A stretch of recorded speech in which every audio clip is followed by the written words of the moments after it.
Hi everyone, so in this video we will solve Mathematics Paper 1 Variant 1 for May-June 2020. So let's start with question number 1. Part A is write 23 over 5 as a mixed number. So that means you have to divide 23 by 5. So 5 fours are 20 and your remainder is 3. So as a mixed number you can write it as 4 whole 3 over 5. The next part is work out 3 over 8 divided by 6. So I'll convert this into a multiplication sign. That means I'll take the reciprocal of this. So this will be 1 over 6 equals to 3 by 48. Question number 2 is from the word above, write down all the letters which have a line of symmetry. So H has two lines of symmetry. One is this one and the other is this one. So H definitely has a line of symmetry. So H. A also has this line of symmetry. So A will be also an answer. N does not have any line of symmetry. So if you try to draw like this, it's not a line of symmetry because there is no like mirror image line going like this, and then there's no mirror image of this line going like this. So N does not have any line of symmetry. Similarly, G also does not have any line of symmetry. E has this line of symmetry. So if you fold around this line of symmetry, the two halves will completely overlap. So E will also be in your answer, and then R does not have any line of symmetry. So your final answer will be H, A, and E are the letters which have line of symmetry. Part B is all the letters which have rotational symmetry. So let's start with the first one, which is H here. So let me bring in this here. So rotational symmetry means that if you try to rotate this, you can do this by rotating your question paper. During the rotation, do you get the letter H back? So if you rotate this 180 degrees, you again get the letter H, and then you come back to 360 degrees. So that means H has rotational symmetry of order 2, and if you rotate it 180 degree, you get the same exact letter back. So H definitely has rotational symmetry. So H will be your answer. Let's look at the next letter, which is A. So if I have A here and if I try to rotate this now, so during this full rotation, I never see the letter A again. It only becomes A after I rotate it a full 360 degrees. So letter A does not have any rotational symmetry. So you will not write A here. The next is N. So let's look at N as well.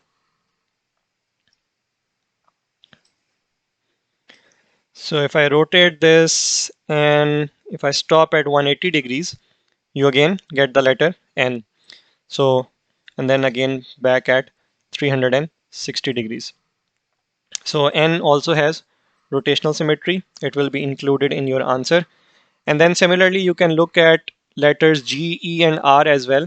If you try to rotate them, you will not get the same shape during the rotation. You will only get it. So for G and E and R, you will only get back these letters if you rotate full 360 degrees. So they won't have any rotational symmetry. So only H and N will have rotational symmetry.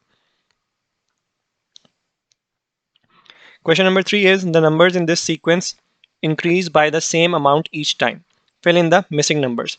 So we can check what is the amount by which they are increased. So I can subtract 1.4 from 2.3. So I have to carry. This will be 1. This will become 13. 13 minus 4 is 9. Point and 0.9. So each time you add 0.9 to get the next number. So to get this number, you will add 0.9 to 3.2. So this will be 11, 1 carry, 3 plus 1 is 4, and decimal here. So this will be 4.1. And then to get this number, you will subtract 0.9 from 1.4. This will be 0. I'll have to take the carry again. 14 minus 9 will be 5. This will be 0, 0.5. So this will be 0.5. Question number 4 is write 11 over 25 as a percentage. So this will be 11 over 25 multiplied by 100. So 25 times 1 and 25 times 4 is 100, and 4 times 11 will give you 44%. Find 12% of 40. So this will be 12 over 100 into 40. This 0 and this 0 can cancel out. 12 times 4 is 48 divided by 10, which is 4.8. Question number 5 is, the diagram shows an isosceles triangle ABC and equilateral triangle BDE. D is the intersection of AB and CE, and this angle is 28 degree. Calculate the value of x. So BDE is an equilateral triangle. That means all of these three angles are equal and 60 degrees. And since ABC is an isosceles triangle and these two lines are equal, so if this is 28, then this is 28 degrees as well. And if this is 60 and this is a straight line, so this will be 120, because angle on a straight line is 180 degrees. So 120 plus 60 will be 180.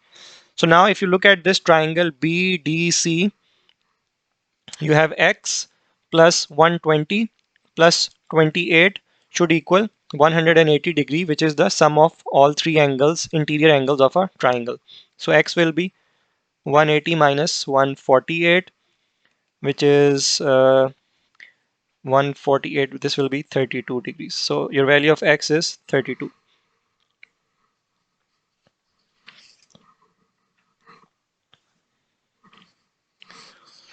So question number 6 is, Safura is buying some apples, bananas, and peaches. She can buy packs of 6 apples, packs of 5 bananas, and packs of 12 peaches. She needs to buy the same number of each fruit. Calculate the smallest number of packs of apples, bananas, and peaches that she needs to buy. So she can buy packs of 6 apples. That means she can buy one pack, which will have 6 apples. If she buy 2 packs, she will have 12 apples. So she can only buy apples that are multiple of 6, 6, 12, 18, and so on. And similarly, the pack of bananas has 5 bananas. So she can buy one pack, which will have 5 bananas. She can buy 2 packs, which will have 10, 15, and so on. So the number of bananas that she can buy will be a multiple of 5. And similarly for peaches, she can buy 12, 24, 36, and so on. So for peaches, she can only buy the number of peaches that is a multiple of 12.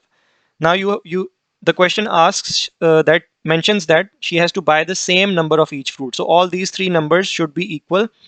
So we will calculate the LCM, the lowest common multiple of 6, 5, and 12, because we want the smallest number of packs of apples. So that means the smallest number, which is the multiple of both all three, 6, 5, and 12. So LCM of 6, 5, and 12, 6, 5, and 12. So I can divide by 6. This and this is divisible by 6. So 6 times 1, 5, and 6 times 2 is 12. 5 as it is. And then I can divide by 5. This will be divided by 5. 2 will come down as it is, and then 2. Sorry, LCM will be 6 into 5 into 2, which is 60. So she will buy 60 of each fruit.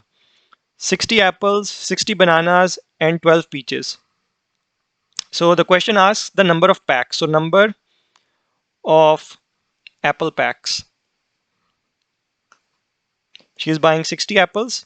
Each pack has 6 apples. So number of apple packs will be 10. 10. And then number of banana packs. Banana packs will be, she's again buying 60 bananas. Each pack has 5 bananas. So she'll have 12 packs of bananas. And then similarly for peaches, number of peaches packs will be, she's buying 60 peaches. Each pack has 12 peaches, so she will buy 5 packs of peaches. So this is the number of packs of each fruit that she will buy, and she will eventually have 60 apples, 60 bananas, and 60 peaches. So she will have the same number of each fruit.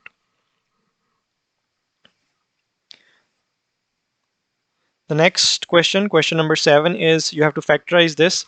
So I can take 3c common. I will be left with 2c square plus 3 inside. So this will be your final answer. 3c into 2c square plus 3. Part B is 5ay minus 2bx minus 2by plus 5ax. So there is nothing common between these two. So what I can do is I can bring this value to the front here. So let me bring this here. So this will be 5ax plus 5ay minus 2bx minus 2by. Now I can take 5a common from the first two. 5a x plus y, and then minus 2b common, and then I will have x plus y. So x plus y is common, so this will be x plus y multiplied by 5a minus 2b. So x plus y multiplied by 5a minus 2b.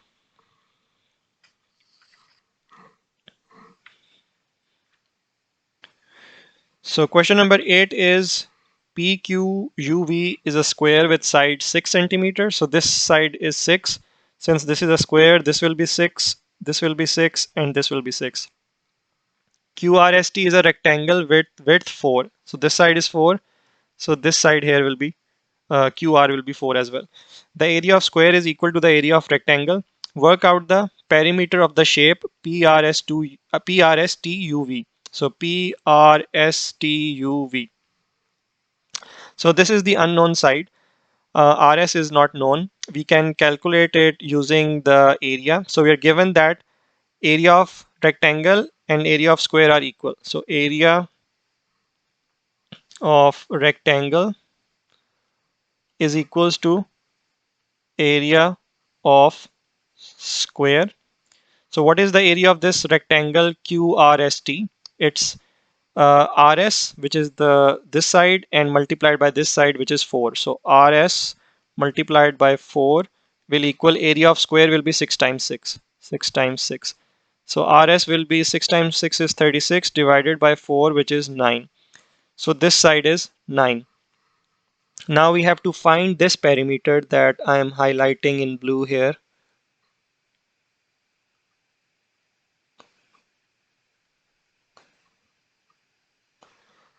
So if this length is 6, this full length is 9. So this length here will be, this length will be 3. Because this full length is 9, this much is 6. So 9 minus 6 gives you this length 3. So the perimeter will be, let's start from this 4. So this is 4 plus this 3 plus 6 plus this 6, 6 plus 6 plus this 4, and then plus this 9. So this will be 7 plus 6, 13, 13 plus 6, 19, 25, 29, and 38 centimeters. So your final answer will be 38, which is the perimeter of this shape. Question number 9 is write the ratio in its simplest form. So you have grams and kilograms. So I'll convert these into grams as well. So I will get 75 ratio 3000. Both are divisible by 5. So I can divide by 5 on both sides of the ratio. So this will be 5 times 1 and then 15. This will be 6 times 30 and then 0, 0. Again, both sides are divisible by 5. 5 times 3, 15. And then 5 times 1 is 5, 110. Oh no. 5 times 1 is 5, and 5 times 2 is 10, and then 0. Okay, this is fine. And 2 plus 1 is 3, so both sides are now divisible by 3. So 3 divided by 3 will be 1. 120 divided by 3 will give you 40. So your simplified form is 1 ratio 40. Part B is in a tennis club, the ratio number of juniors, ratio number of seniors is 7 ratio 10. There are 18 more senior members than junior members. Calculate the total number of club members. So there are two ways to solve this. I'll show you both. So the first way is, let's say let number of junior members equals to j. So if your number of junior members is j and then you have 18 more senior members. So number of senior members will be J plus 18. Number of junior members plus 18. So now you have the ratio of junior ratio senior. It is given in the question. It's 7 ratio 10. And here with when you took the number of junior members J, your senior members is J plus 18. So if your junior is J, number of seniors will be J plus 18.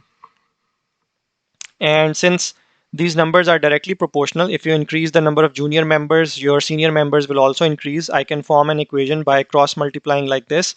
So this will be 10J equals to 7 into J plus 18. So this will be 10J equals to 7J plus 18 times 7. Let's calculate this. 8 7s are 56, 5 7s are 7 plus 126. This is 126. So this gives you 3J equals to 126, and this will give you J equals to 126 divided by 3 will be 3 4s are 12 and 2. So your value of J is 42, which is your number of junior members in the club, 42. And then number of senior members will be 18 more, 14 plus 18. This will be 42, 52 and 60. So total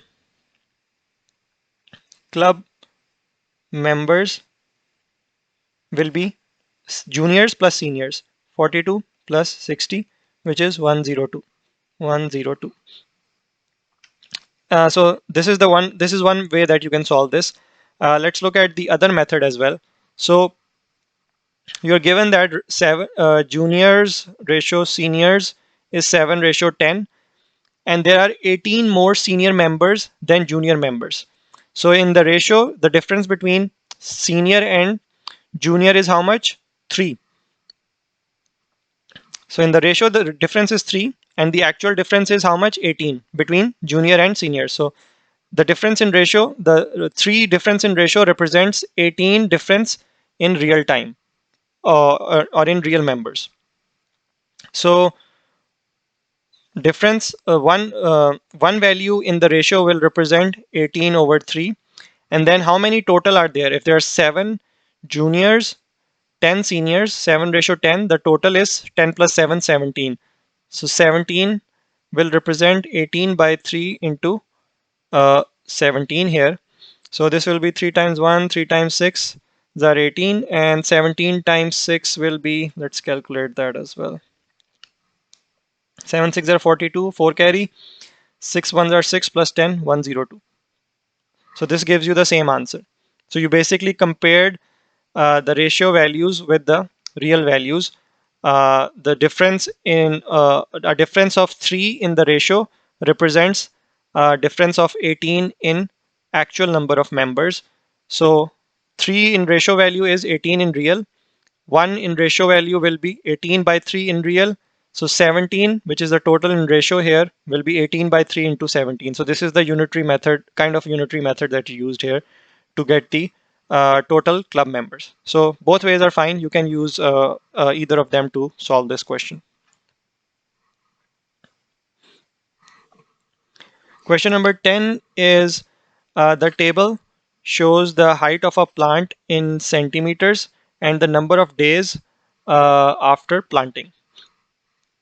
So given this table, some of the points are plotted here. So part A is on the grid, complete the scatter diagram. The first 5 points have been plotted for you. So we have to plot the remaining 5 points here. So this one is 51 and 10.8. So 50 will be in the middle here, and each small block on the x-axis represents a value of 2. So 51 will be in the middle of this small block here. So, and then you have to go up till 10.8. So this is 11, 10.9, 10.8, and 51 in the middle here. Then you have 62 and 11.3. 62 will be one right of 60. And then 11.3 will be this one. 68 and 11.4. 68 is this, and then 11.5, and then 11.4 is this value here. 73 and 11.8. 73 and 11.8. So this is 70, 72, 73 and 11.8. 80 and 11.8 will be this one here.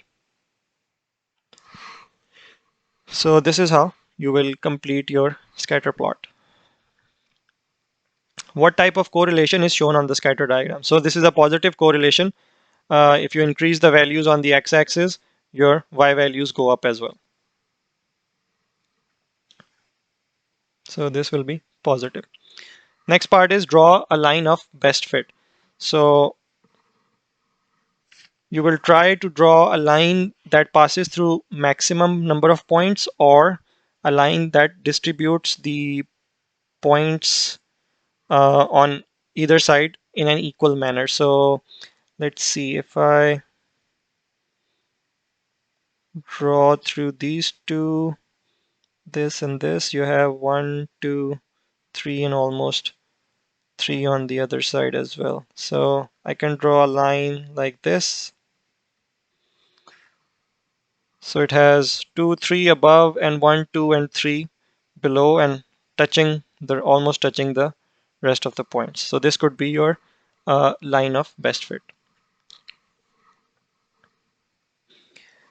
Part D is, can the scatter diagram be used to predict the height of this plant 100 days after planting? Give a reason for your answer.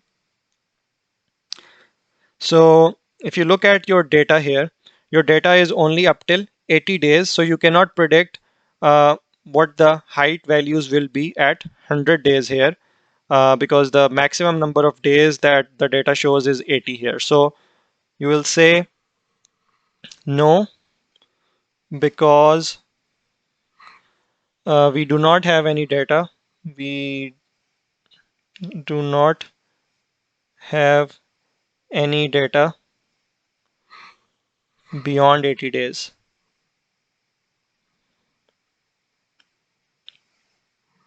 So that's why you cannot predict the height of the plant at 100-day mark. Question 11 is, by writing each number correct to one significant figure, estimate the value of this. So let's first write down these numbers up till one significant figure. So this is your first significant figure. The next value is 1. So this will be rounded down to 20, minus this is 9. The next value is 6. So this will be rounded up to 10. 2. Next value is 4 here. So this will remain 2. So you'll do the division first before doing the subtraction. So 10 divided by 2 is 5. And then 20 minus 5 is 15.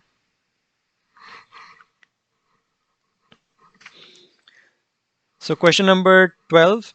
Adil observed the number of people in each of 20 cars entering a car park. The results are shown in the bar chart below. So you had 2 cars with 1 person in it, because you're observing the number of people in each of 20 cars. Okay, so there were 7 cars, so frequency 7 for number of people 2. 6 cars, frequency is 6 for 3 people. So there were 6 cars with 3 people in it, and so on. So first part is write down the mod. So the mod value will be the number which has the highest frequency, which is 2 here. So your mod value is 2. And the next part is calculate the mean number of people in each car. So to calculate the mean, I'll multiply each number with its frequency and then divide by the total number of cars that were observed. So there were 20 cars in total, which means if you add all the frequencies, you will get 20. So your mean value here will be 1 multiplied by 2 plus 2 multiplied by 7 plus 3 multiplied by 6 plus 4 multiplied by 4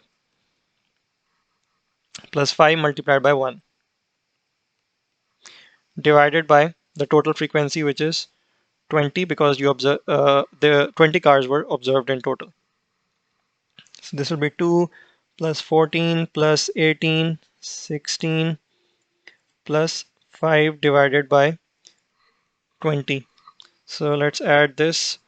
14 plus 2 is 16. 16 plus 16 is 32. 32 plus 18 will be 42, and 50. 50 plus 5 will be 55 divided by 20. So let's do the division here. 20 times 2 is 40.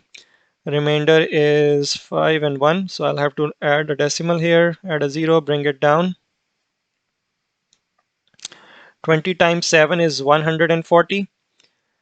The remainder is 10. Add another 0, bring it down, 100. 20 times 5 will be 100. So the remainder is 0. So your final value will be 2.75. So the mean value is 2.75.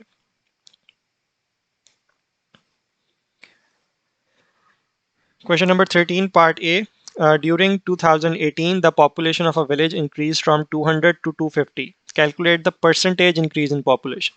So let's first find the increase in population will be 250 minus 200, which is 50. So now you have to calculate the percentage increase. It will be the increase divided by the original 200 multiplied by 100. Zeros cancel out. 50 divided by 2 will be 25. So percentage increase is 25%. Part B is the length of a rectangle increased by 10%. The width of the same rectangle is decreased by 10%. Find the area of new rectangle as a percentage of the area of the original rectangle. So basically what you need to find is area of new rectangle as a percentage of old. So that means area of new rectangle divided by area of old rectangle,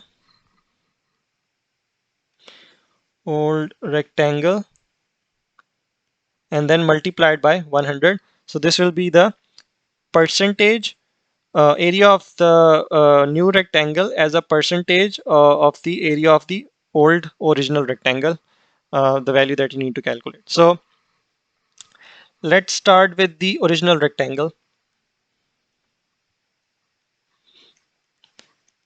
Let's say rectangle, let's say its length is L and the width is W. So what will be the area of the original rectangle? It will be L times W, or LW. Now we move on to the new rectangle here. What will be its length? We are given that the length of the rectangle increased by 10%. So that means it is 110% of the length of the original rectangle. 110% of L, which is 1.1 L. So 110 divided by 100. So let me actually do this into L. This will give you 1.1 L. Similarly, let's calculate the new width of this new rectangle. So the width of the same rectangle decreased by 10%. So you can, another way to calculate this will be, it's a 10% decrease. So W is the original width minus 10% of W, because the width decreased by 10%. So this will be W minus 10 over 100 into W, which is W minus 0.1 W, which is 0.9 W. So now what is the area of this new rectangle? Length into width. 1.1 L multiplied by 0.9 W. So this will be 1.1 into 0.9 LW. Now we have both the area of the new rectangle and the area of old rectangle. We can plug the values in this to calculate the percentage, the area of new rectangle as a percentage of the area of the original rectangle. So let's substitute the values in this. So what is the area of new rectangle? 1.1 multiplied by 0.9 LW divided by area of old rectangle is LW, and then multiplied by 100. These LW and LW cancel out. I have 1.1 multiplied by 0.9 into 100. So I can actually remove these decimals easily by using 10, multiplying this by 10 and multiplying this by 10. So 100 is what? 100 is 10 times 10, right? So I can do 1.1 multiplied by 10 multiplied by 0.9 multiplied by 10. So basically I just split this 100 into these two tens to make my multiplication easier. So this will be 11 multiplied by 9, which is 99%. So area of new rectangle is 99% of the area of the uh, old rectangle. So that means the newer area is slightly smaller.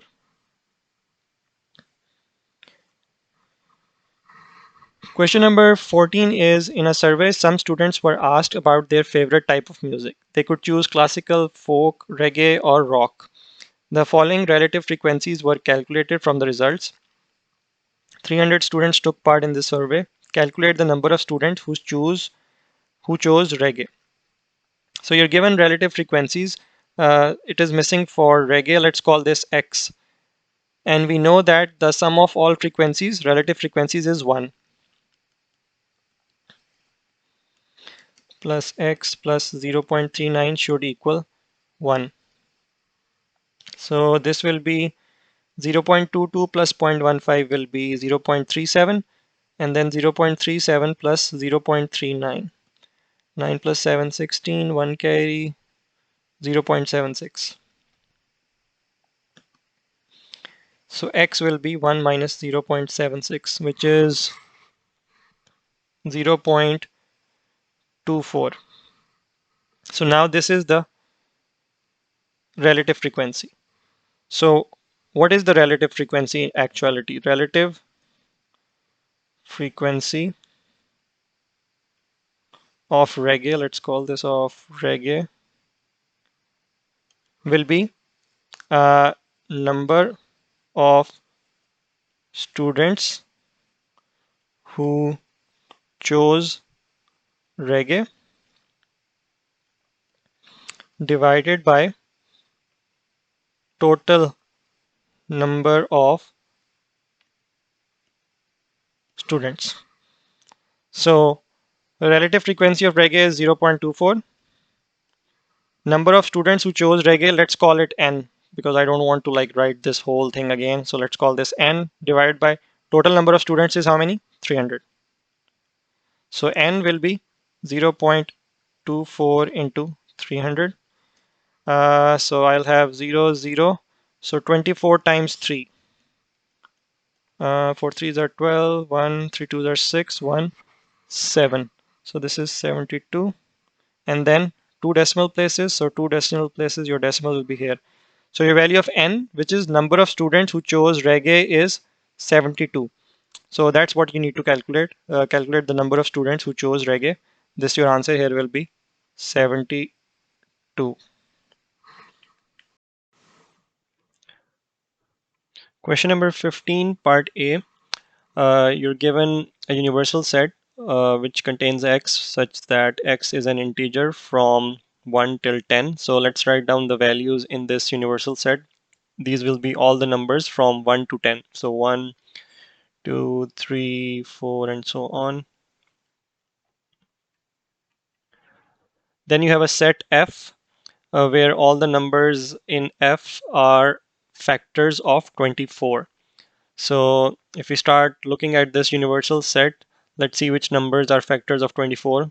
1 is a factor of 24, 2 is also a factor, 3 as well, 4, 5 is not, 6 is a factor of 24, and then you have 8, which is also a factor of 24. So these are the numbers in the set F.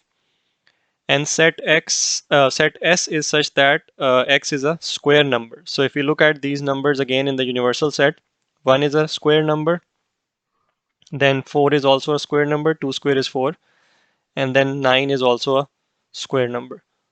So these are the numbers in each of these sets here. So part 1 is complete the Venn diagram. So we'll start with the intersection of set F and set S. Let's look at the numbers that are in these two sets, and we have to write down the numbers that are common in both. So 1 is present in both, so 1 will be in the intersection. Then we have 4 that is also present in both, and then 9 is not present here. So 1 and 4 will be the intersection. And then the remaining set S, you have already written 1 and 4. The remaining number is 9. And then for set F, you have written 1 and 4. The remaining numbers are 2, 3, 6, and 8. So you will write those here, 2, 3, 6, and 8. And then let's look at the numbers that are remaining. So you have 1, 2, 3, 4. 5 is not present, so 5 will be outside both of these. 6, 7 is also not present, so 7 is also outside. 8, 9, and then 10 is also not present. So 5, 7, and 10 will be outside these two sets. The next part is find the number of elements in the set F union S complement. So let me mark down what F union S will be. So this set, so everything inside F and S is F union S. But we are looking for numbers that are outside of this. So 5, 7, and 10 are the numbers that are part of this set F union S complement. But the question asks for the number of elements. So there are 1, 2, 3 elements in this set F union S complement. So these will be not 3. 5, 7, and 10. There are 3 elements in this set. The next part is in the Venn diagram, shade the region represented by P intersection Q intersection R complement. So let's find out first what is the region P intersection Q. P intersection Q is this region inside this blue boundary that I've marked.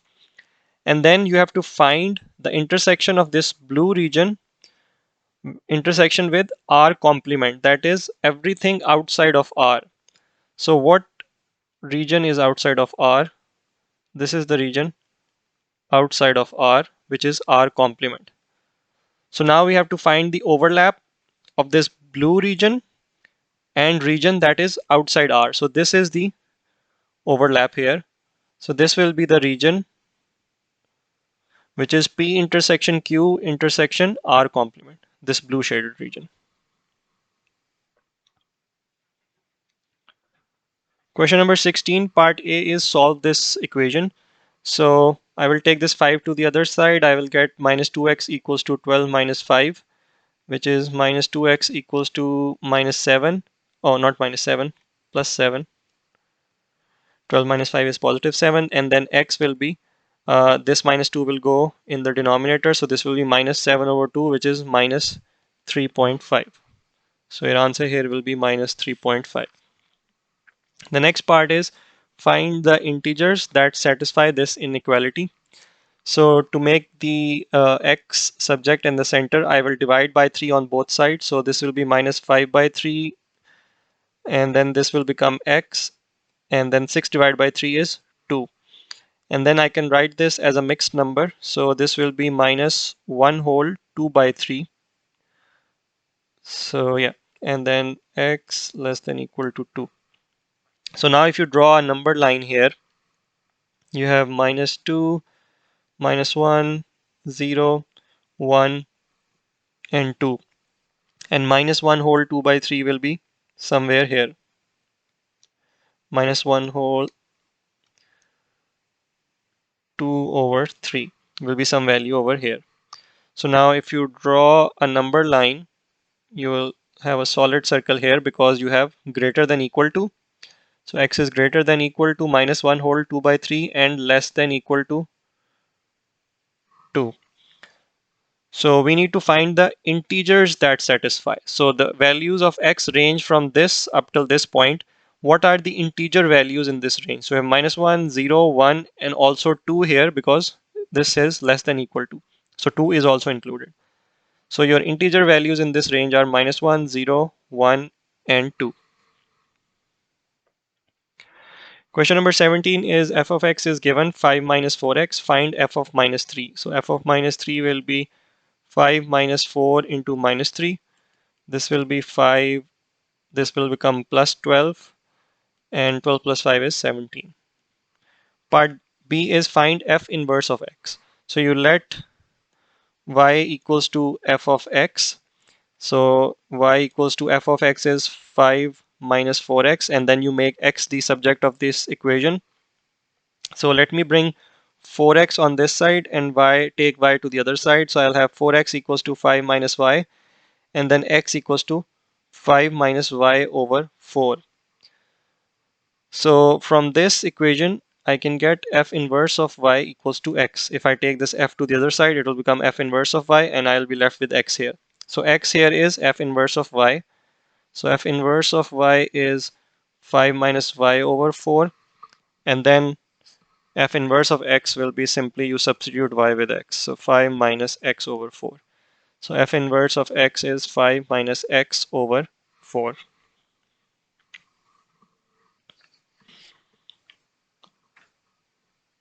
Question number 18 is the quadrilateral PQRS is drawn on a 1 centimeter grid, 1 centimeter square grid. Write down the name of this special quadrilateral. So if you look at this quadrilateral, it looks like a trapezium, and you can verify that these two lines are parallel by checking their gradient. So we can quickly check. If you take these 2 points, the change in value of y is 3. You go up 3 blocks, and change in value of x is also 3. So delta y over delta x, change in value of y divided by change in value of x, your gradient is 3 over 3, which is 1. And you can quickly take like these 2 points here as well. Again, this x value changes by 3, and y value also changes by 3. So 3 over 3, you also get the gradient 1. So QP, this line QP and this line RS have the same gradient. So these two lines are parallel. So this will be a trapezium.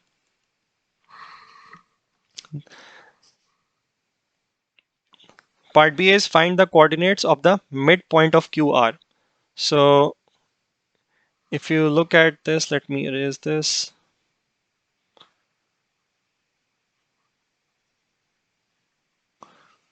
So Q and R are these points. Let me write down their coordinates. Q is -2 and -3, and R is -5 and 2. So your midpoint will be, you add the x coordinates, -5 plus -2 over 2, and then you add the y coordinates as well. So 2 plus -3 divided by 2.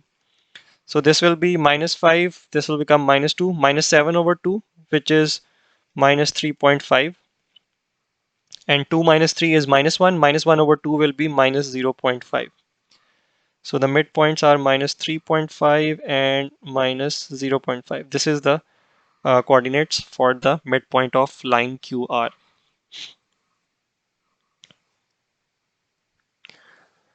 The next part is the length PS is equal to square root of m centimeter. Find the value of m. So let me write down the coordinates of P and S first. So if we go back, P is 4 and 3. So P is 4 and 3, and then S is -2 and 5. -2 and 5.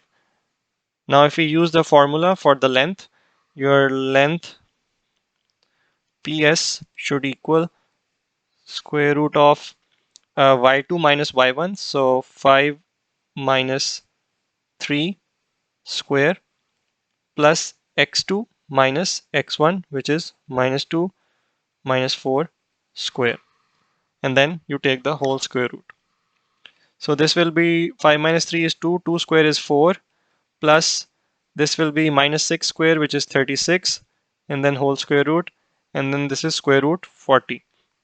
And then you're given that length PS is square root m. So this is equal to square root m. So the value of m will be 40 here.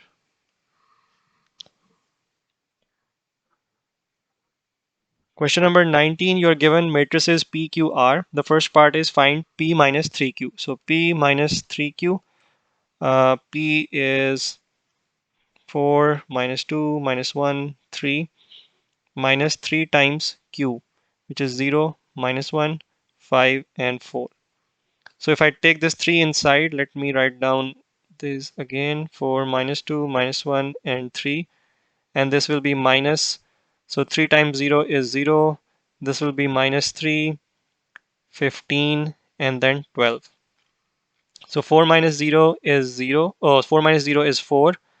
-2, minus and minus become plus. So -2 plus 3 will be 1. -1 minus 15 will be -16. And 3 minus 12 will be -9. So your final answer here will be 4, 1, -16, and -9. Part B1 is the determinant of R is 11. Find the value of T. So determinant of R will be equal to 4 times 2 minus T times 1, which is T. And then the determinant of R is 11. So 11 will equal 8 minus T. So if I bring this 8 to this side, I will get 11 minus 8, 3 equals to minus T. So this gives you T equals to 3 equals to minus T, and then T will be equal to -3 here. So value of T is -3. The next part is find R inverse. So R inverse is 1 over determinant of R multiplied by adjugate of R. So 1 over determinant of R, determinant is given 11. So this will be 1 over 11 multiplied by adjugate of R. So find the adjugate, you swap these two values. So these will be 2 and 4 like this. And then you change the sign of the other two. So this will become -1. T is -3. So this will become +3. And then if you want, you can take this 1 by 11 inside. So you will have 2 over 11 minus 1 over 11, 3 over 11, and then 4 over 11. So your final answer, so let me actually write it down a little ahead. So this will be 2 over 11 minus 1 over 11, 3 over 11, and then 4 over 11. So this will be your final answer. You can write it here as well.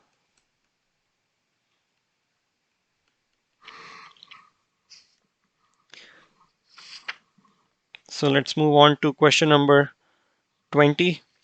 You're given that y is inversely proportional to the square root of x. So y is inversely proportional. So that means it's directly proportional to 1 over square root of x. So y equals to some constant k over square root of x. And then you're given some values of x and the corresponding values of y. Find the value of c and value of d. So to do that, first we need to find the value of k. We can use these two values of x and y. So y is 3, and then k over square root of x will be square root of 4. Square root of 4 is 2, and then if I bring this 2 to the other side, I will get 2 multiplied by 3, 6. So your equation becomes y equals to 6 over square root of x. Now let's use this pair of x and y values. Your y value is c and your x value is 9. So 6 over square root of 9, which is 6 over 3, which is 2 here. So your value of c is 2. And then we will use the equation again, y equals to 6 over square root of x.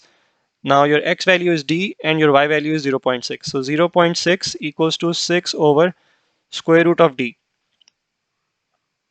Now if I bring this d here and bring this 0.6 down here, I will get square root of d equals to 6 divided by 0.6. So 6 divided by 0.6 will be equals to 10. So I will take the square root to the other side. So d equals to 10 square. This will be square on the other side. So d equals to 10 square, which is 100. So your value of d will be 100 here. Question number 21 is the diagram shows the positions of two ships A and B drawn to a scale of 2 centimeter to 1 kilometer. Part A is measure the bearing of B from A. So bearing of B from A will be this angle here. So we can use our protractor to measure this angle. So I will center it at point A. So this is my 0 degree, and then this is my line representing north of A. So I've extended it through this green marker to make it easier to read the reading from the protractor. So it's passing through about 128 degrees. So what you can do is you can extend this line further up so that you can take the reading easily from the scale on the protractor. So my reading here is 128 degrees. Part B is find the distance between two ships A and B in kilometers. So your scale is centimeters to kilometers. You're given 2 centimeters is 1 kilometer, and then you have to measure this length in centimeters between A and B. So position my 0 at A, and this is 7 centimeters. So your distance between A and B is 7, and you have to find the distance in kilometers. You can call it x. So I will cross multiply like this to form my equation, which will be 2x equals to 7 and x equals to 3.5 kilometers. You can also use the unitary method where you have 2 centimeters represent 1 kilometer. So 1 centimeter will be 1 by 2 kilometers, and then 7 centimeters will be 1 by 2 into 7, which is again 3.5 kilometers. Part C is a buoy X is equidistant from A and B and on a bearing of 260 degrees from B. By making an accurate drawing, mark the position of X on the diagram. So it's equidistant from A and B. That means we have to draw the perpendicular line bisector of line AB. So I will use my compass for that. I will position it at point A, and then you have to make sure that you open the compass more than half the length of the line for which you are drawing the perpendicular bisector. So this is more than half the length. Then I will draw two arcs on both sides of this line AB. And then without changing the length of the compass, I will center it at point B and then draw two arcs again. So I've drawn this a little shorter. I'll place it back, and this one seems fine. So let's place it back at this point on A, and then extend this arc a little bit further. So these are the 2 points.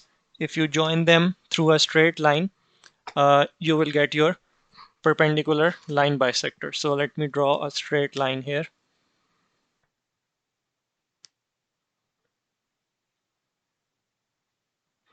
So these points are the points on this line AB, on this line perpendicular bisector. All the points on this line will be equidistant from A and B. And the next point was it is on a bearing of 260 degree from B. So since my protractor only goes up till 180 degrees, what I can do is I can extend this line further down. That will give me the 180 degree mark. So I'll just extend this line further downwards. Okay, like this. So now I know that this angle is 180 degrees. So since my bearing is 260, so 260 minus 180 is 0, 16 minus 8 will be 80, and 1 minus 1 will be 0. So this is 80 degrees. So that means I need to go another 80 degrees in this direction so that I can get to the bearing of 260 from B. So now I'll use my protractor here again, and then this will be my 0 degrees now. So since this 180 degree is my 0 degree, so this is 10, 20, 30, 40, 50, 60, 70, and 80 degrees will be this point here, which is my 100 degree mark here. So I'll mark it here, and then again I'll draw a straight line from B through this point. So let's do that.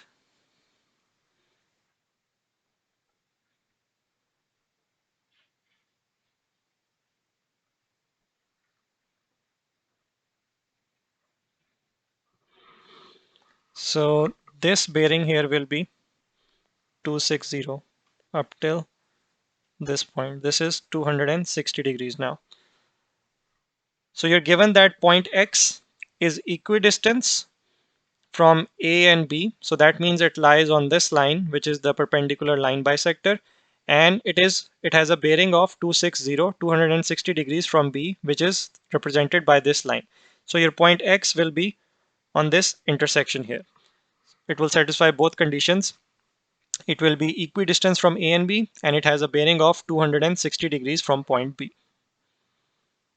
Question number 22 is one solution of the equation sine of m degrees is 0.63 is m equals to 141. Correct to the nearest whole number. Find the solution when m is between 0 and 90. Give your answer correct to the nearest whole number. So we know that sine of all the angles that are in the first quadrant and in the second quadrant is positive. So we have this angle which is 141 where m is 141. So that means 141 will be somewhere in the second quadrant.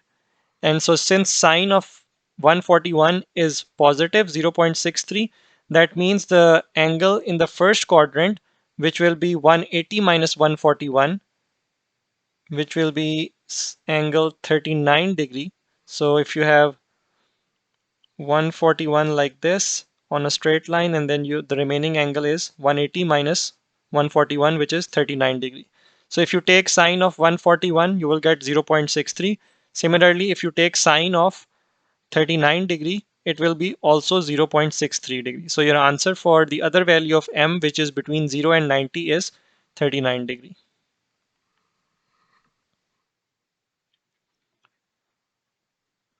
Question number 23, part A, the formula for the nth term of a sequence is 2n cube. Find the third term of this sequence.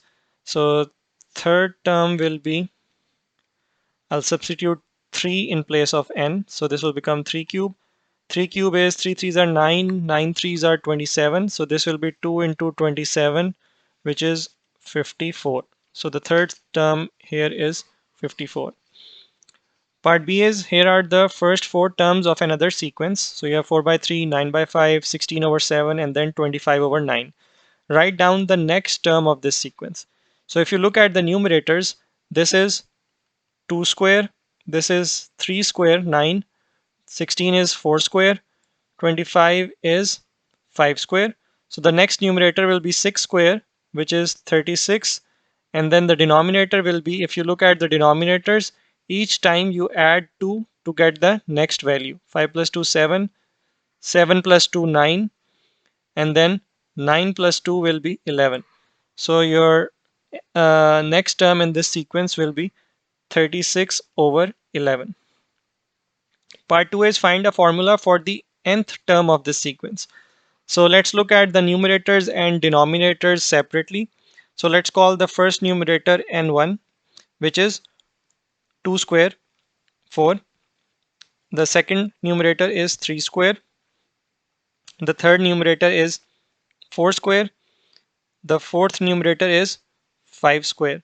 So what will be the nth numerator? So if you look at the term number and the number for which you are taking the square, it's always 1 greater than the term number. Your term number is 1 here, you're taking the square of 2. Your term number is 2 here, you're taking the square of 3. Your term number is 3, you're taking the square of 4. So similarly for nth term, you will take n plus 1 square. So this will be your numerator. So now let's look at the denominator as well. Let's call the values d1, the first denominator is 3. d2, the second denominator is 3 plus 2, which is 5. d3 is 7, which is 3 plus 2 plus 2. d4, which is so 3, 5, 7, and then the fourth term, which is 9. 3 plus 2 plus 2, and then plus 2, which is 9. So if you look at these numbers here, you're multiplying, you're adding 2 once. So this is 3 plus 1 times 2. Here you have 2 2's, so this is 3 plus 2 into 2. Here you have 3 2's, so this is 3 plus 3 into 2. So for the nth term, you will have 3 plus, So you have fourth term, you have 3 times 2. You have third term, you have 2 times 2. So each time you have how many 2's? You have one less than the term number. So here you have 2 2's, but your term number is 3. Here you have 3 2's, but your term number is 4. So for the nth term, you will have n minus 1 2's. So now if I open this bracket, I will get 3 plus 2n minus 2, which is 2n. 3 minus 2 is plus 1. So this is your nth term for the denominator. This is your nth term for the numerator. So the nth term of this sequence will be n plus 1 whole square, which is your numerator, divided by your denominator is 2n plus 1. So this will be your final answer.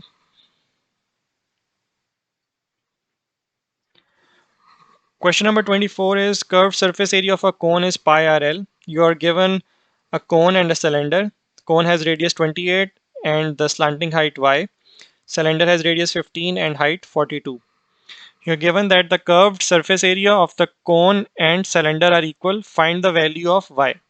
So curved surface area of cone is equals to the curved surface area of cylinder.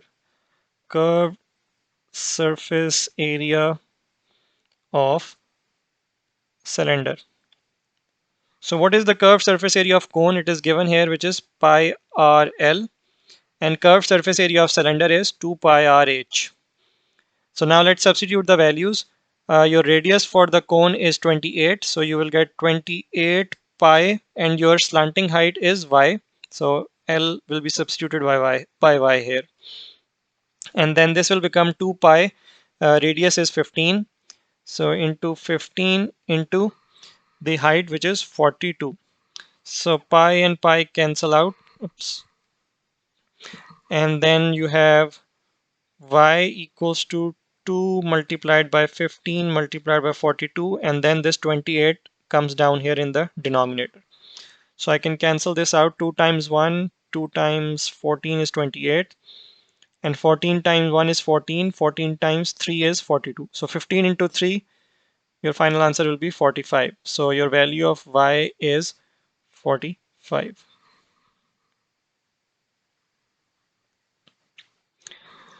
Question number 25 is O, P, and Q are points as shown in the diagram. You have OP vector this a minus 2b, OQ is 4a plus 4b. Express PQ as simply as possible in terms of a and b.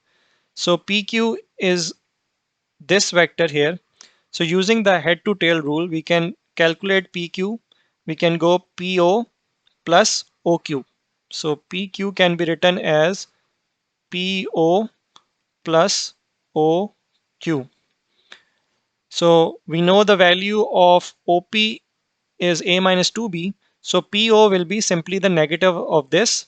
And then you already know the value of OQ, which you can substitute directly. So PO will be minus OP. To change into the opposite direction, you just add a negative sign. So minus OP will be PO, and then OQ as it is. So let's substitute the values. Minus OP will be minus A minus 2B, plus OQ is 4A plus 4B. So this will be, if I bring this negative sign, open these brackets, I get minus A plus 2B plus 4A plus 4B.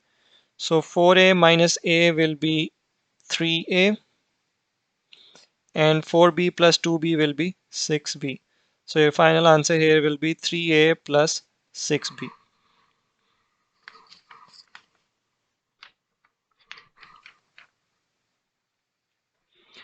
So question number 26, write as a single fraction in its simplest form. So I will take the LCM here. My LCM will be x plus 4 into 3x minus 2.